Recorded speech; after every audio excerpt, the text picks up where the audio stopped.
This video was originally going to be about how I believe Fernando Alonso can still win the 2023 Drivers' Championship.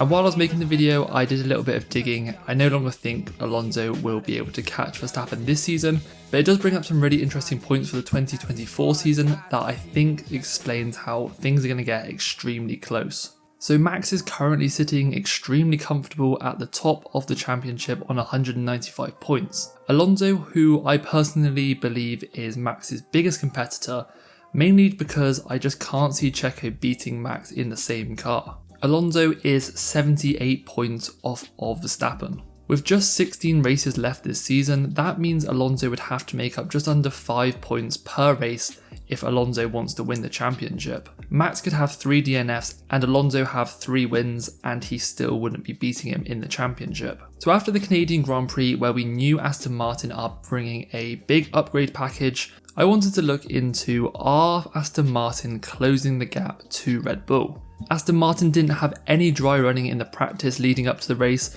so they didn't get to nail their setup. And at the start of the race, Verstappen wasn't pulling away as quickly as he does at other races. So is Fernando narrowing the gap to Max Verstappen? Now, in order to look at this, I think the best comparison of pace is from qualifying. I've compared the best lap times of both drivers when they have participated in the same qualifying session. This basically means if Max Verstappen didn't reach Q3 for some reason, or the same for Alonso, then I would compare their last qualifying session, so Q2 or Q1 that they both took part in. Now, this method isn't flawless since drivers might be using different tyres, one might be using a scrub set and the other might be using a new set. However, it does provide more accurate representation than comparing just their best lap times. During qualifying, the track gets a lot of grip through track evolution, and this can be up to 1 to 2 seconds. So going into the qualifying times, if we look at the first 3 races, there seems to be really steady progress on closing that first gap. In Bahrain, Alonso was 6 tenths off, in Saudi Arabia, Alonso was just 5 tenths off, and in Australia, when Alonso at the time said it was his best qualifying, he was just 4 tenths off the pace. Now, when we went to Azerbaijan, this looks like things are getting a lot worse, but you have to take into account 2 things. First of all, Azerbaijan is an extremely long track. The lap time is 1 minute 40, compared to a lot of the other tracks on this list that are in the 1 minute 10s and 20s. Longer tracks will result in bigger deltas just because there's more time. Second of all, Azerbaijan was probably one of Red Bull's best suited tracks. The 2 characteristics of the Red Bull that are extremely strong are their straight line speed, which Azerbaijan has a lot of long straights, and DRS, and Azerbaijan has one of the longest DRS zones. So Red Bull were always going to dominate at that track. Things looked to start to get a bit better in Miami. Alonso was just 2.5 tenths off, and in Monaco, this was Alonso's best qualifying yet. On most of the lap, Alonso was actually ahead during this qualifying, but somehow Max managed to pull off 2 tenths over the last sector 3, which is one of the shortest on the calendar, and ended up having a 0.084 second advantage over Alonso. In Spain, things look awful for Alonso, but he did have damaged floor in Q1, which he carried through for the rest of qualifying. And in Canada, it is difficult to understand the delta, mainly just due to the weather. The whole qualifying was rainy, but I've compared their Q2 times as these were the most representative. So if we want to select data and take out Azerbaijan, Spain when Alonso had damage, and Canada when it was raining, things are trending in the right direction for Alonso, and this is without the upgrade that they have brought to Canada. We also know that Aston Martin are bringing more upgrades in the next few races. Silverstone, they have a new upgrade package, and they will be bringing a much quicker car to the second half of the season. Now this brings us on to the wind tunnel time. You may be aware that teams aren't given the same amount of wind tunnel time across the season as other teams. Aston Martin in this case finishing 7th last season means they have 100% of the baseline wind tunnel time, resulting in 320 runs across the season. Red Bull on the other hand finished the constructors in first, so first place gets 70% of the baseline. But this doesn't take into account the cost cap breach that Red Bull had last season. How much did you pay for it? I rounded it up. How? 3,966. Well, that's more than the budget. You've spent too much. So this figure was reduced by a further 10%, so they get just 63% of the baseline, which results in 202 wind tunnel runs. So this is why I was thinking Fernando Alonso can push on for the 23 title. We're not even halfway through the season and they have had their big upgrade package.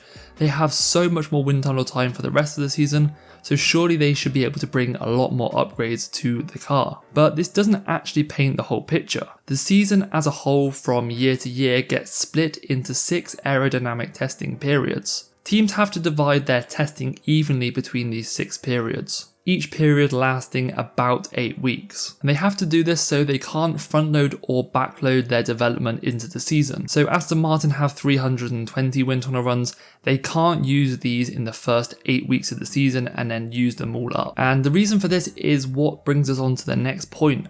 And this is where things get a little bit complex and don't look so good for Aston Martin going forward into 2024. So the constructor standing is what sets the ATP testing for the next season. So the 2022 constructor standings is the order that teams will be set for the testing periods. But at the end of ATP 3, teams will be reset on the current constructor standings, and the end of the aerodynamic testing period 3 ends on the 25th of June.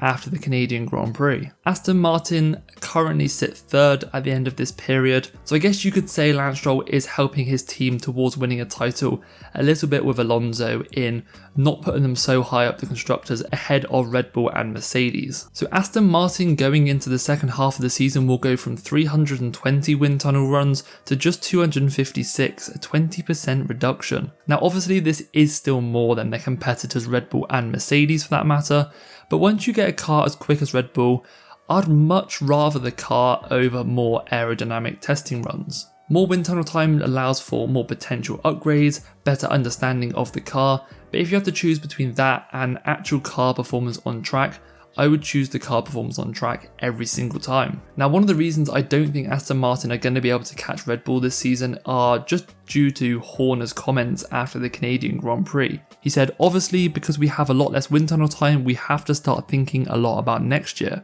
We're spinning a couple of plates at the moment with the regulations being stable. Whatever we learn this year, we will carry into next year. Of course, there are things we keep bringing to this year's car, but a lot of the focus now at the factory is already on the next year.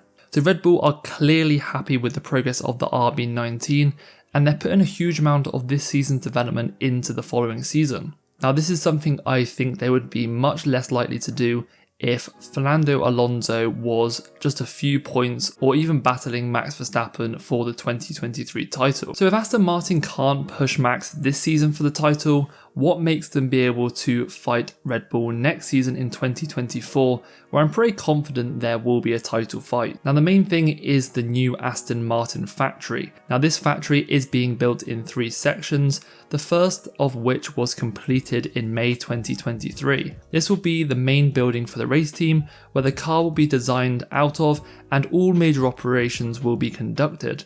It will be the first team facility constructed with Formula One's new budget cap in mind, meaning Aston Martin will have efficiencies that they have designed into the factory in order to develop the best car under the cost cap era. If developments can come along cheaper and quicker, it will leave more time and money to produce more parts and to chase further upgrades, all of which will help to put the team further on track. Aston Martin are currently designing all their upgrades out of the Mercedes wind tunnel. Having the wind tunnel in the same building as you design the car is going to be extremely more efficient, and they can just use that time a lot more wisely. Now the team are already moving into the factory, but the new wind tunnel and simulator won't be completed until the end of 2024, but I think Aston Martin have made enough progress to be a competitor for Red Bull next season. So do you think Aston Martin can push Red Bull for the 2024 title next year? Let me know down in the comments below. Thanks for watching to the end of the video, and I will see you in the next one. Cheers.